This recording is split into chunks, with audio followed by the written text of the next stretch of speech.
자, 오늘 시장이 전체적으로 하락 마감했습니다. 여기서 눈에 띄는 거는 반도체들인데 엔비디아가 마이너스 5.7, 브로드컴 마이너스 6%, 빅7들도 많이 떨어졌는데 아마존, 메타 4% 가까이 떨어지고 테슬라도 6%가량 떨어졌습니다. 오늘 나스닥이 마이너스 2.7% 하락했는데 그래도 장 끝나고 0.6% 상승하고 있습니다. 왜냐하면 브로드컴이 실적 발표를 했는데 16% 뛰고 있고요. 브로드컴 실적은 전반적으로 좋았습니다. 조정 EPS 상회하고 매출 상회하고 2분기 전망 좋고 마진도 66%로 높게 나왔습니다. 그리고 AI 세미컨덕터 매출이 4.4빌리언 달러가 나올 거라고 봤는데 2분기 조정 매출에 비교하면 약 30% 정도가 됩니다. 그래서 AI 매출이 거의 30%에 달하기 때문에 AI 종목들이 오를 수 있는 기회가 될 수 있을 것 같고요. 그래서 장 끝나고 엔비디아도 1% 뛰고 있고 쏙셀도 5% 뛰고 있습니다. 일단 오늘 장 요약을 하자면 오늘 또 관세였는데 일단 요약만 얘기하자면 멕시코랑 캐나다 관세가 4월 2일로 미뤄졌습니다. 이번 주에 25% 관세가 나오고 캐나다에서 강경하게 대응했고 멕시코에서는 아직까지 대응하지 않았는 상태인데 갑자기 USMC 규정에 준수하는 상품들은 관세 유예를 받는다고 합니다. 그런데 여기서 멕시코 수입품의 약 50%만이 유예를 받고 캐나다는 한 38% 정도만 유예를 받습니다. 멕시코 같은 경우는 컴퓨터가 USMC의 비준수 제품으로 들어간다고 하고 캐나다의 대부분 수출품이 여전히 25% 관세 적용받고 그리고 원유 그리고 가솔린 같은 에너지 제품은 여전히 10% 관세가 유지된다고 해요.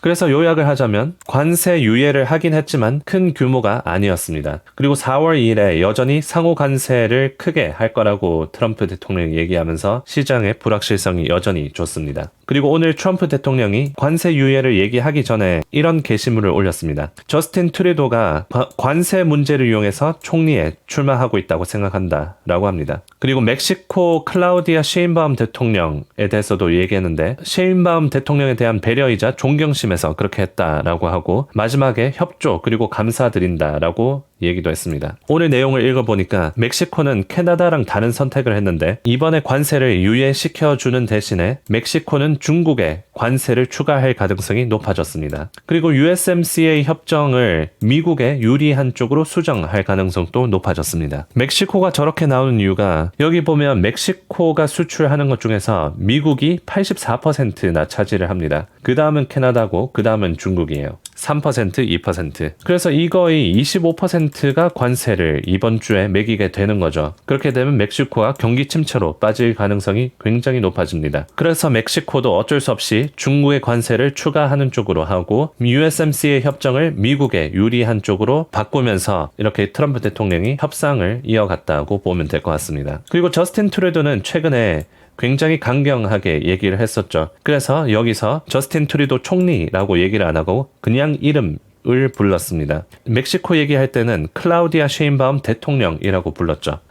그래서 그런 차이를 이 게시물에서 찾아볼 수 있고 그리고 나온 내용 중에서 트럼프 대통령이 자동차 제조업체들과 미팅을 했다고 합니다. 화요일에 했다고 하는데 포드, GM, 스텔란티스 이 3대 자동차 메이커들이 트럼프 대통령이랑 회의를 했다고 합니다. 만약에 관세를 25%나 해버리면 이 회사들이 굉장히 어려워지기 때문에 아무래도 협상을 부추긴 것 같아요. 그래서 트럼프 대통령이 오늘 얘기한 게 자동차 제조업체들에게 4월 2일에 돌아오지 말라고 했다고 합니다. 그때 관세 유예를 또다시 해주지 않겠다라고 얘기를 한 거죠. 그래서 이번에 트럼프 대통령이 USMCA 관련해서 협상을 하고 싶지 않았지만 이제 자동차 제조업체들에게 등 떠밀려서 한 것처럼 보입니다. 자동차 제조업체들 밀어준다고 했는데 관세를 이렇게 세게 때려버리면은 다른 기관들, 다른 회사들도 위기의식이 느끼고 트럼프 대통령을 지지 안 할 수 있거나 신용이 떨어지는 상황이 될 수 있겠죠. 그래서 여전히 트럼프 대통령은 4월 2일에 관세를 세게 하는 거를 계속 밀고 나가고 있는 것 같습니다.